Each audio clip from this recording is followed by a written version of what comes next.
Everyone, today we will discuss meaning, objective, scope and nature of accounting. In this video I will explain the meaning of accounting.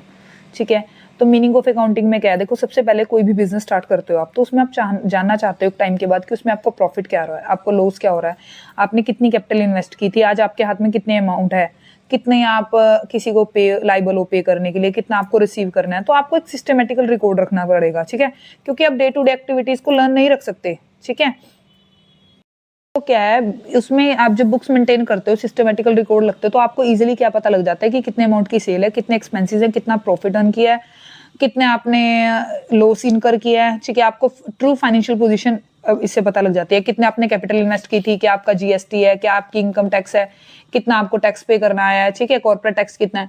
तो जो इसको क्या होता है, day by day आपको क्या होता है, सिस्टमेटिकल रिकॉर्ड करनी पड़ती है। ठीक है, तो आप जब नंबर आपको ये लगता है कि देखो अब ना इसमें जैसे आपको नंबर ऑफ क्वेश्चंस के आंसर मिलते हैं, like what is your cost of production, ठीक है, इज सच कॉस्ट रियलाइजेबल है या नहीं है, what should be your selling price, what should be your profit। सो ये इन सब के लिए आपको एक अकाउंटिंग मेंटेन करनी पड़ती है। तो मैं आपको अकाउंटिंग की डेफिनेशन बता रही हूँ, इस डेफिनेशन के बिहाफ पे ही आप ऑब्जेक्टिव, आप स्कोप, आप नेचर डिसाइड कर लोगे। First of all, accounting is art of recording, एक तरह की आर्ट है, कैसे अकाउंट आपको रिकॉर्ड करने हैं, मतलब कोई ट्रांजेक्शन है जो अब रिकॉर्ड कैसे करनी है आपको। ठीक है, आर्ट भी और साइंस भी है। ठीक है, जब आप लिखोगे, आर्ट क्यों है, क्योंकि आपको पता होना चाहिए कि कैसे कैसे आप उसको रिकॉर्ड करोगे, क्लासीफाई करोगे, ऐसे आपको ये पता होना चाहिए। और साइंस क्या है, एक सिस्टमेटिकल वे में कि कौन सी ट्रांजैक्शन लेनी है, कौन सी नहीं लेनी है। ठीक है, कुछ रूल्स होते हैं। क्लासीफाइंग, इसमें आप क्लासीफाई करते हो, क्वालिटेटिव है, नॉन क्वालिटेटिव है, आपको ये पता लगेगा। ठीक है, समराइजिंग, समरी एंड में बनती है, in a sign manner, in a significant manner, मतलब इंपॉर्टेंट मैनर में, ठीक है, सही वे में। इन टर्म्स ऑफ मनी, जो सी आइटम्स आप रिकॉर्ड कर सकते हो मनी में, वही आप लोगे, अदरवाइज आप नहीं लोगे। For example, sale of 1 lakh, you should record it, but आपका कोई मैनेजमेंट, क्वालिटेटिव मैनेजमेंट, आपकी बहुत अच्छी मैनेजमेंट है, ठीक है, वो आप रिकॉर्ड नहीं कर सकते। लॉकआउट हो गई, स्ट्राइक्स होगी, लॉस तो होगा बट वो आप रिकॉर्ड नहीं कर सकते। ठीक है, ठीक है। ट्रांजैक्शन एंड इवेंट, कोई ट्रांजैक्शन हुई है, कोई इवेंट हुआ है, which are in part of the financial, जो क्या है फाइनेंशियल कैरेक्टर से रिलेटेड है और फाइनेंशियल आपके स्टेटमेंट में इंपॉर्टेंट है, और आप क्या करोगे, एंड में उसको प्रिपेयर करके उसकी इंटरप्रिटेशन करोगे, उसके रिजल्ट निकालोगे, दैट इज कॉल्ड अकाउंटिंग। ठीक है, तो मैंने इसके कुछ पॉइंट्स भी लिखे हैं अकाउंटिंग का। जो आप डेफिनेशन तो ये होगी आपकी, उससे पहले आप बताओगे ये क्या होता है, इसमें क्या होता है, बुक सिस्टम आपकी जो होती है, एक रखे जाते हैं, रिकॉर्ड की जाती है, कंप्लीट रिकॉर्ड आप मेंटेन करते हो। जैसे फिर आप उसमें ये बता सकते हो कि आप क्यों रखते हो, to know about the amount of sale, P&L, expenses, GST, corporate tax. ठीक है, और इससे क्या होगा, हेल्प होगा आपको, इनकम टैक्स में भी, जीएसटी में भी आपको अपनी एग्जैक्ट पोजीशन पता चलेगी कि आपके बिजनेस की एग्जैक्ट पोजीशन क्या है। Thank you.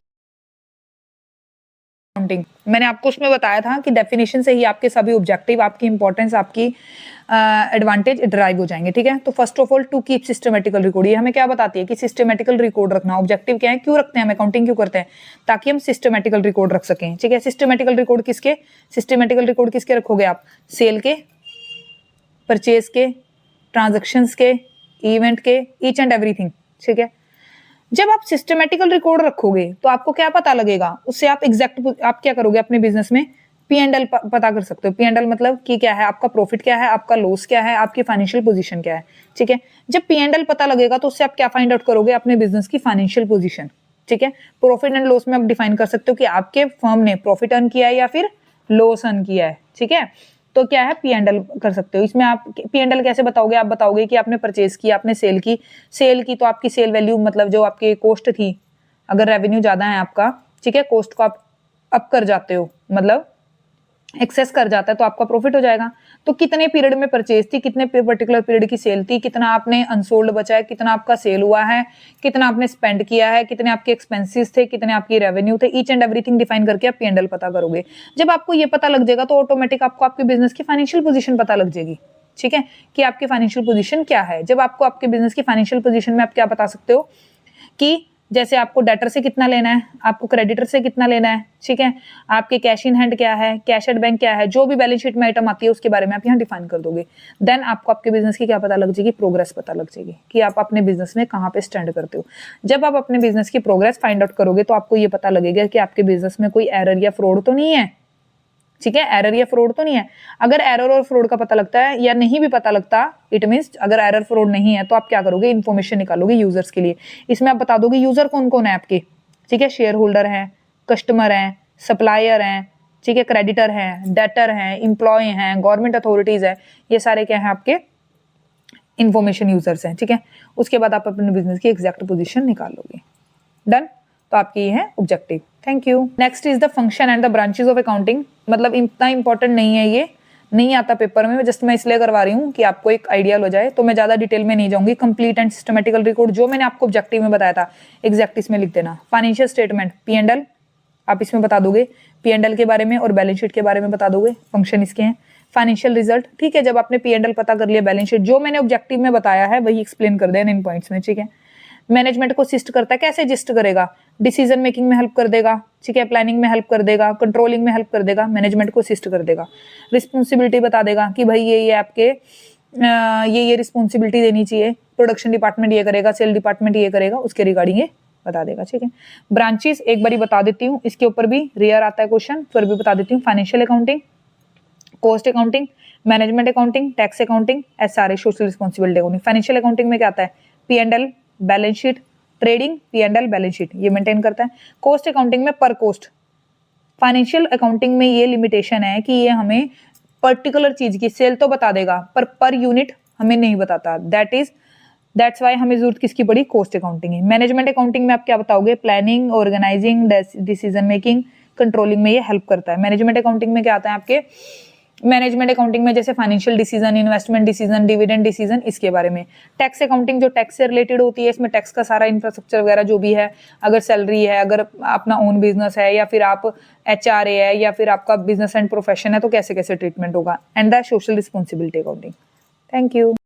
Difference between accounting and accountancy. In the last video, we will discuss the difference between bookkeeping and accounting. Now we will discuss accounting and accountancy. First of all, meaning. Accounting क्या होती है, recording, classifying, summarizing of transaction. ये मैंने book keeping में बताया था। इसमें क्या होता है, वो आपको रूल्स रेगुलेशंस बता दिए जाते हैं जिसके बिहाफ पे आप क्या करते हो, रिकॉर्डिंग करते हो, क्लासिफाई करते हो, समराइजिंग करते हो अकाउंटिंग में, ठीक है। अकाउंटेंसी क्या बताती है, आपको रूल्स रेगुलेशन बताती है जो आप फॉलो करके ही ये सारी ट्रांजेक्शन करते हो। स्कोप, इसका नैरो स्कोप होता है, इसमें सिर्फ इंक्लूड होता है बुक कीपिंग एंड हुई, अकाउंटिंग शुरू हुई। बट बुक कीपिंग और अकाउंटिंग जब दोनों एंड हो जाती है तब ये क्या स्टार्ट होती है आपकी अकाउंटेंसी, या कह लो accountancy include both book keeping and accounting, ठीक है। उसके बाद क्या है, रिलेशन। देखो ये किसी का रिलेशन किससे, अकाउंटिंग का बुक कीपिंग से, जो मैंने इसमें डिफाइन किया था सेम वही। इसका रिलेशन किससे, बोथ से। इन दोनों के बिहाफ पे ही ये थर्ड वन अकाउंटेंसी आपकी होती है।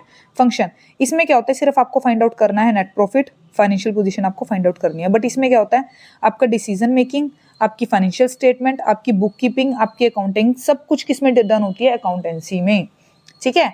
जो आपने ये प्रिपेयर किया है उसके बिहाफ पे जो आपके डिसीजन मेकिंग होगी, जो आपकी ट्रांजेक्शन्स होंगी, उनके जो आप डिसीजन लोगे या फाइनेंशियल स्टेटमेंट प्रिपेयर करोगे, सब कुछ ईच एंड एवरीथिंग किसमें डन होती है, अकाउंटेंसी में। ये इंक्लूड करता है सबको, ठीक है। क्योंकि मैंने क्या बोला, इसका स्कोप क्या होता है, वाइडर होता है। तो अकाउंटेंसी क्या है, जो बुक कीपिंग और अकाउंटिंग दोनों को इंक्लूड करती है। Thank you. इंपॉर्टेंट है, जो नीड बताई मैंने, ऑब्जेक्टिव बताया वही है सेम, सिर्फ जस्ट इसको लिखना किस वे में, हेल्पफुल आ जाएगा वर्ड, या फिर यूजफुल, ठीक है। हेल्पफुल इन मैनेजमेंट, मैनेजमेंट में कैसे हेल्पफुल है, प्लानिंग में हेल्प करता है, क्योंकि आप सारे एक्सपेंसेस वगैरह देख लेते हो, अपना देख लेते हो, तो उसमें उसी अकॉर्डिंग प्लानिंग करते हो। डिसीजन मेकिंग करते हो, कंट्रोलिंग करते हो, ठीक है। एडवांटेज में क्या आ गया, मैनेजमेंट आ गया, प्लानिंग आ गया, डिसीजन मेकिंग आ गया। फर्स्ट ऑफ ऑल तो ये आ गया एडवांटेज में आपका, ठीक। तो आपने क्या करना है, जितने भी मैंने पॉइंट कहते हैं उसमें प्लानिंग आ जाएगी। प्लानिंग किसकी करोगे आप, प्लानिंग करोगे आप, एस्टिमेट करोगे फ्यूचर की सेल्स क्या, आपके फ्यूचर के एक्सपेंसेस कितने होने चाहिए, कितनी आपकी वो है एक्सपेंसेस कितने होंगे। डिसीजन मेकिंग किसकी, सेलिंग प्राइस की, कस्टमर के रिगार्डिंग डिस्काउंट कितना देना है, ये सारा। एंड द कंट्रोलिंग किसकी करोगे, जो आपने सेट कर रखी है प्लानिंग, उसको आप उसके अकॉर्डिंग लेके चलो। सेकंड क्या है, कंप्लीट सिस्टमेटिकल रिकॉर्ड। मैं कई बार बता चुकी हूँ, इसमें आप क्या देखते हो कि आपको each and every transaction record करनी है, और इस वे से करनी है ताकि आप उसकी समरी बना सको, उसकी इंटरप्रिटेशन कर सको। जब आप सारी रिकॉर्डिंग करोगे तो आप क्या बनाओगे, P&L। इससे क्या पता लगता है आपको, सर्टेन पता लगता है, certain the accounting period, particular time period की, 1 साल की आप बनाओगे, और आप सर्टेन करोगे क्या, अपनी ट्रू फाइनेंशियल पोजीशन बिजनेस की, मतलब P&L क्या है, कितना प्रॉफिट किया, कितना लॉस अर्न किया, ठीक है। ये ओनर के लिए, वेरियस पार्टीज के लिए बहुत इंपॉर्टेंट होता है। जब आपको P&L पता लग गया तो आप क्या पता करोगे, फाइनेंशियल पोजीशन। और मैंने बताया था जहां फाइनेंशियल पोजीशन की बात आ जाए वहां पे आप बैलेंस शीट के रिगार्डिंग जितने भी होते हैं, cash in hand, debtor, creditor, इनके बारे में एक्सप्लेन कर दोगे, ठीक है। कंपेरेटिव स्टडी, जब आप सही सारे अकाउंट बनाते हो तो आप किसी भी इंस्टीट्यूट के साथ, किसी और एंटरप्राइज के साथ इजिली अपना कंपेयर कर लेते हो। अगर नहीं भी करते तो आप खुद की कंपेरेटिव स्टडी करते हो, जैसे 2025 का बनाया 2024 से आप कंपैरिजन कर लोगे कि आपकी फाइनेंशियल पोजीशन पहले कैसी थी और अब कैसी है। टैक्स लायबिलिटी में भी हेल्प करता है, ठीक है। आपको टैक्स लायबिलिटी में आपको कैसे कि भाई आपको फर्म को पता होता है कि भी आपका ये रिकॉर्ड है, आपकी ट्रांजेक्शन रिकॉर्ड हुई है, तो आप क्या इजीली क्या निकाल लोगे, जीएसटी निकाल लोगे, इनकम टैक्स निकाल लोगे, कॉर्पोरेट टैक्स निकाल लोगे। देन लीगल मैटर किससे रिलेटेड होते हैं, जीएसटी और आईटी से रिलेटेड होते हैं आपके लीगल मैटर भी। देन आपका facilitate sale of business, in case आपको बिजनेस सेल करना है, वैसे तो बिजनेस कभी सोचता नहीं है, बट इन केस अगर सेल करना है तो आपके इजिली जब अकाउंट वगैरह मेंटेन होते हैं तो इजिली आपका सोल्ड आउट हो जाएगा। आप लोन भी रेज कर सकते हो, आपको लोन की जरूरत है, आपके फाइनेंशियल पोजीशन देख के इजिली बैंक आपको लोन दे देगा। और इसके अलावा कुछ भी और भी जैसे आपको एरर फाउंड आउट करने, जो मैंने ऑब्जेक्टिव में बताए हैं 2-4 पॉइंट, वो भी आप इसमें ऐड कर सकते हो, ठीक है। Done, thank you. Next is limitation. Limitation important है, सारी लिमिटेशन ना भी आई तो 3 मार्क्स का क्वेश्चन आ सकता है, या फिर आपको विंडो ड्रेसिंग के ऊपर क्वेश्चन आएगा, ठीक है।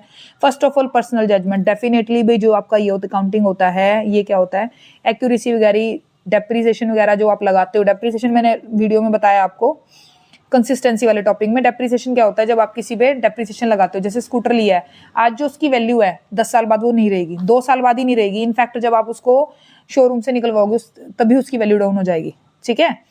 तो ये क्या होता है, डेप्रिसिएशन होता है। तो आप कितने % लगा रहे हो, ठीक है।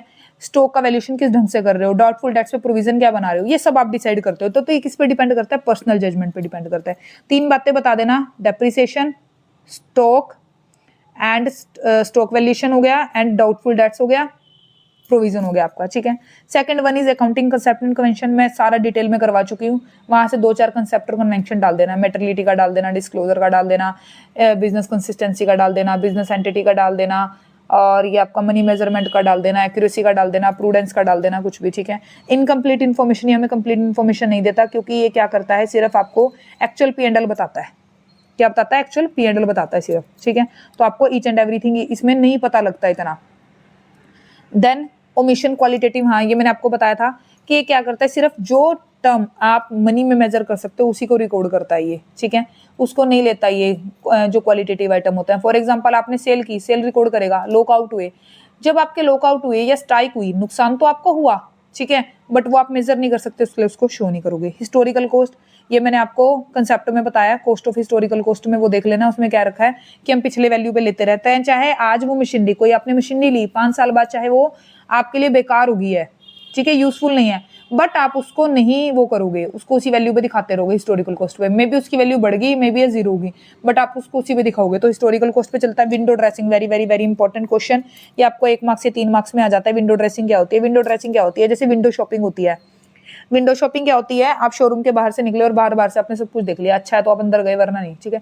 वैसे ही विंडो ड्रेसिंग होती है कि बाहर से आपके अकाउंट इतने अच्छे से सजा दिए जाते हैं, इतना अच्छा आपको रिकॉर्ड इस ढंग से आपको शो किए जाते हैं, चाहे स्टॉक ओवर वैल्यूएशन है आपका, ओवर वैल्यू पे ले रखे हैं, बट आपको बाहर से स्टेटमेंट, प्रॉफिट, शेयर होल्डर को डिविडेंड, मतलब इतना कुछ अच्छा दिखा दिया जाता है कि आपको लगता है कंपनी बहुत अच्छी है। तो विंडो ड्रेसिंग होती ही होती है, ठीक है। तो क्या होती है, मैन्युपुलेट करना है अकाउंट्स, मेन क्या होता है, मैन्युपुलेशन, ठीक है। फाइनेंशियल स्टेटमेंट डिस्क्लोज, इसमें ऐसा दिखाया जाता है कि जो पोजीशन है बिजनेस की बड़ी फेवरेबल है, ठीक है। फोरकास्टिंग, भाई अब जब सब कुछ पर्सनल जजमेंट पे डिपेंड है तो हम ये कह सकते हैं कि अकाउंटिंग में फोरकास्टिंग प्रॉपर नहीं होती है बट प्रॉपर नहीं होती। कुछ जो आप पॉलिसीज बनाते हो, अडॉप्ट करते हो, पोजीशन देखते हो, इतनी प्रॉपर आप वो नहीं कर पाते, ठीक है।